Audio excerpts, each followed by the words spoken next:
welcome back to my channel. My name is Ashley and today I'm starting a reading vlog where I read 3 queer horror books.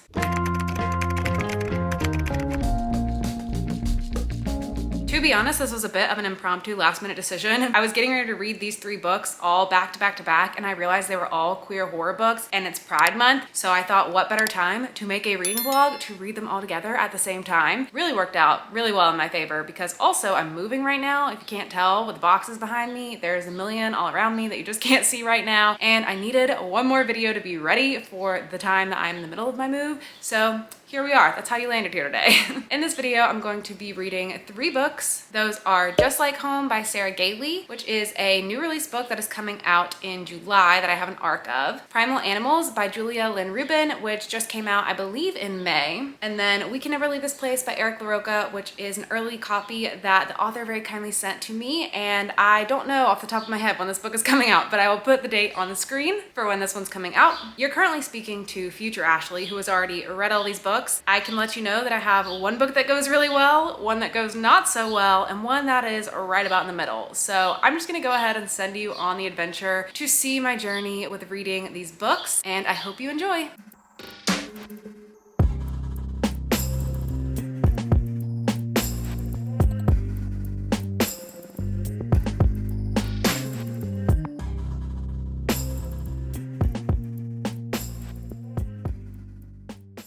All right, so I got to chapter 7 of Just Like Home last night, which is 18% into the book. I'm reading it on my iPad, so I don't have a physical copy to hold up. I didn't even realize how much I had read of the story. Like I'm almost 20% into the story. That's kind of crazy. I don't feel like I read for too long. So maybe this is a shorter book. I actually don't know. Let me check Goodreads and see how many pages this is supposed to be. Oh, so according to Goodreads, it is 352 pages. So that is a pretty regular sized book. So I guess I just kind of got lost in the story and didn't realize how much I was reading. But I am really liking it so far. It is so spooky so far. I wasn't really sure what to expect going into this one because all I've read from Sarah Gailey in the past is The Echo Wife, which I don't even fully remember. I just remember I didn't really love it. I was disappointed in it. It wasn't exactly what I thought it was going to be. My expectations were just super off. I thought it was going to be this really fun, fast-paced clone thriller, and it was just not that at all. It was more of a morose type story that had a message behind it. It was slower, and the story just took a direction that I wasn't expecting. And so I really had no idea what to expect with this. It looks like a haunted house book, but I didn't know if it was going to be that or if it was going to be another case of it sounded like it was going to be one thing, but it really was another. So far, it is spooky. I am spooked. I had nightmares last night. Were they fueled by this book? Probably. What's happening in the story so far is you're following a character named Vera who is coming back home to take care of her dying mother, Daphne, and the dynamic between them is just interesting. It's definitely not good. The first conversation that they have when Vera gets to the house, her mom's like in her deathbed basically, and they're having a conversation, and Vera leaves the conversation and says like, "Love you, Mom," and it just comes out on instinct. She realizes, and her mom mumbles something back and she's like, "What? I didn't hear you." And her mom says, "You don't have to call me that. Like, don't call me Mom." So the dynamic there is just really interesting. The mom seems really mean,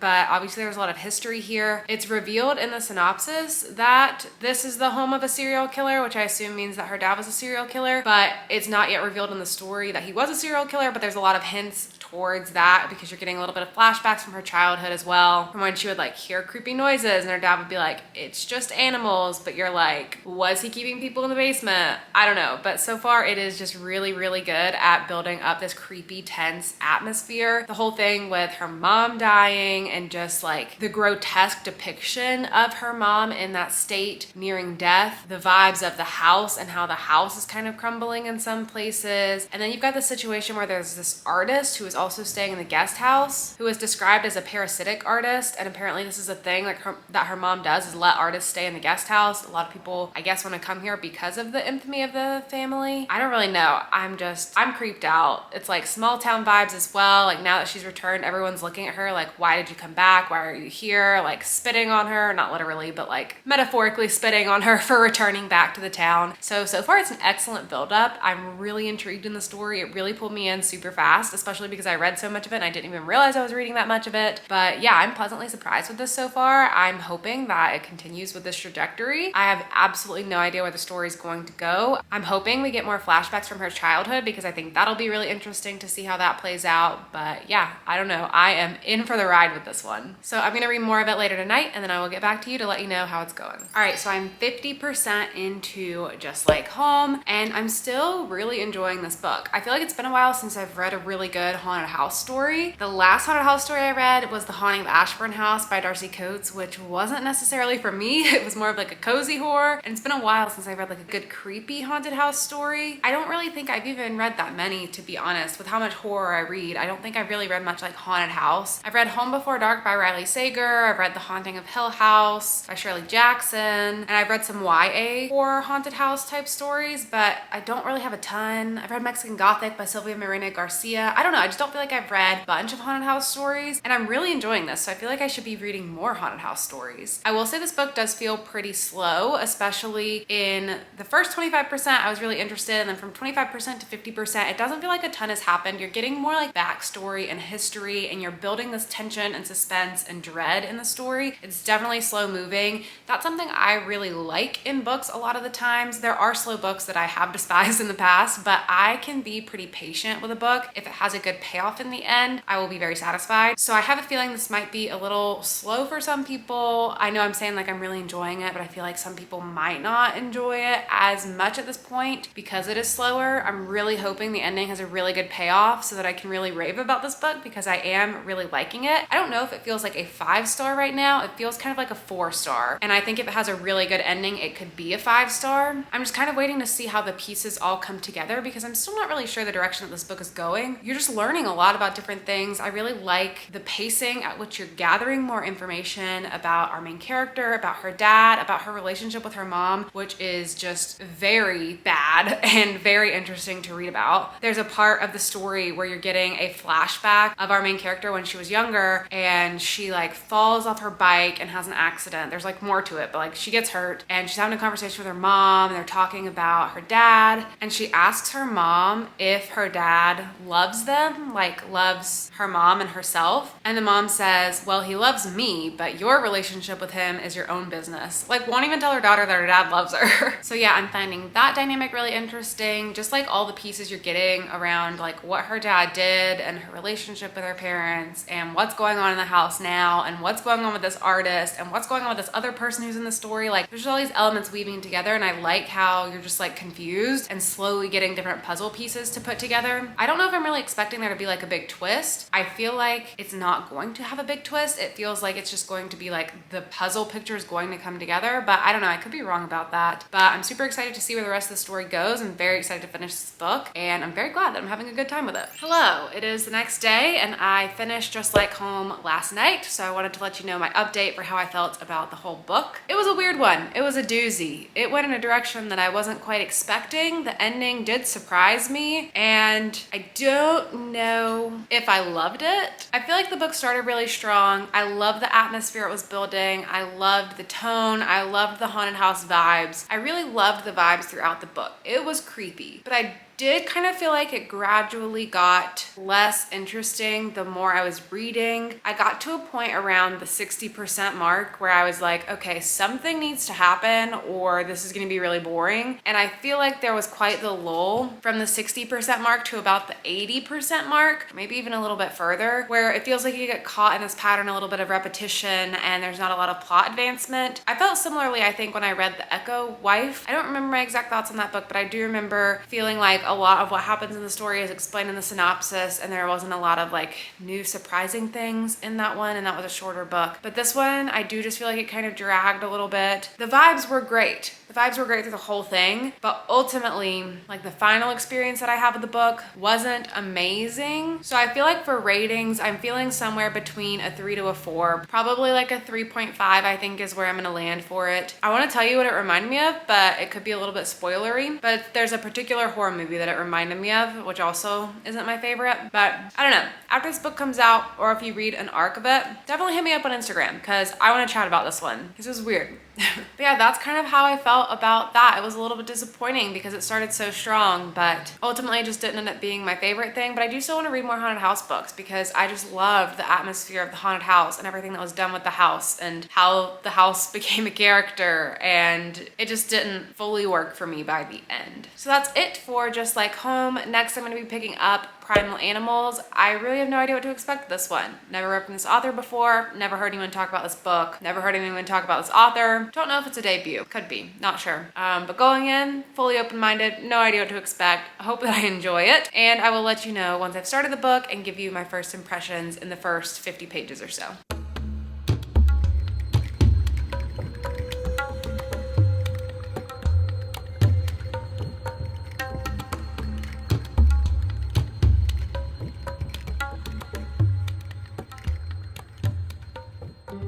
Alright, so I have started Primal Animals and I think I got to page 100. Yep, I'm at page 102. Also, this book came with a little signed nameplate when it came, so that's what I've been using for my bookmark. This was like an unsolicited copy that a publisher sent me, and it's from, I think, Wednesday Books. And it also came with these stickers and all this cool stuff, so it was a really cute little package. But I have started this book, so I wanted to let you know my first impressions of it and how it's going. To be honest, I'm not having the absolute best time with it.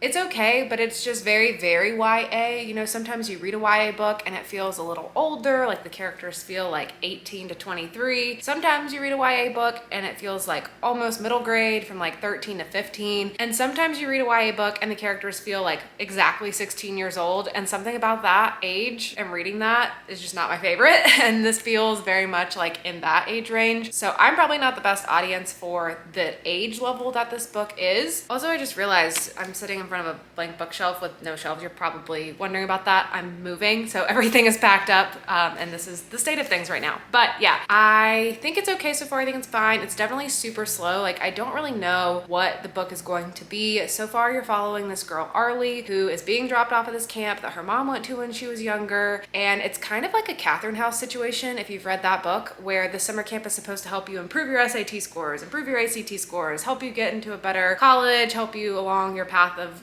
intellectual lifestyles.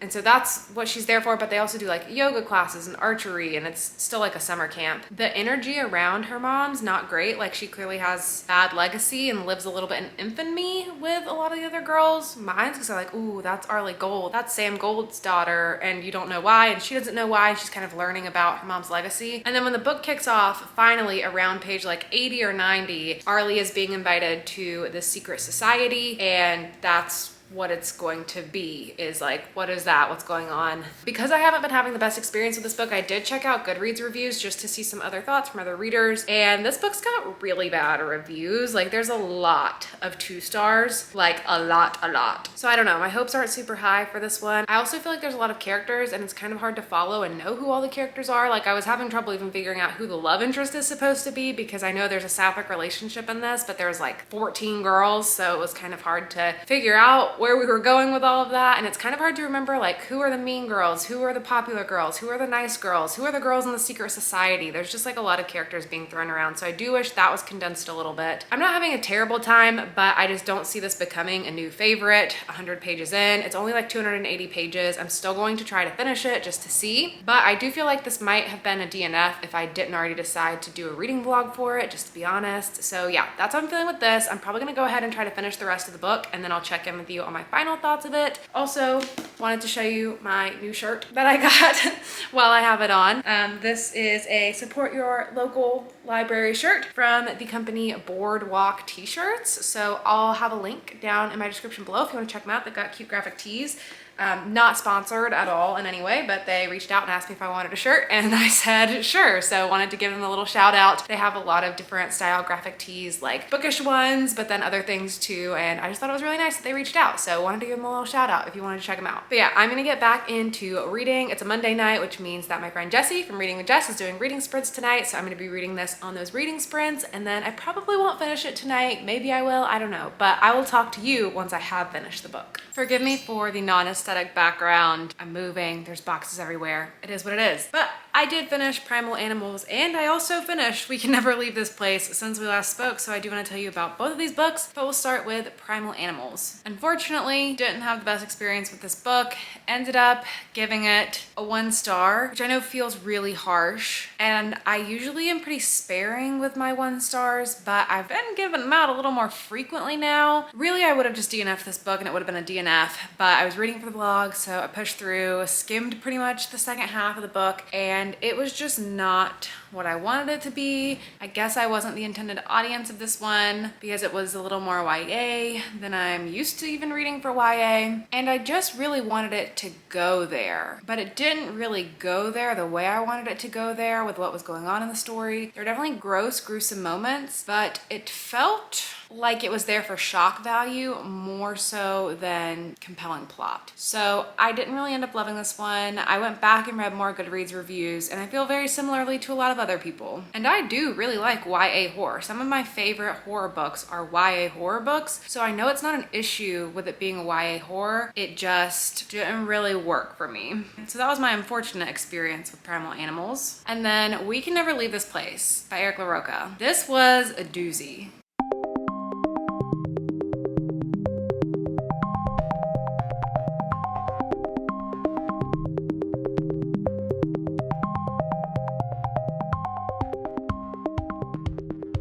Finished this book and all I could say is, what the fuck did I just read?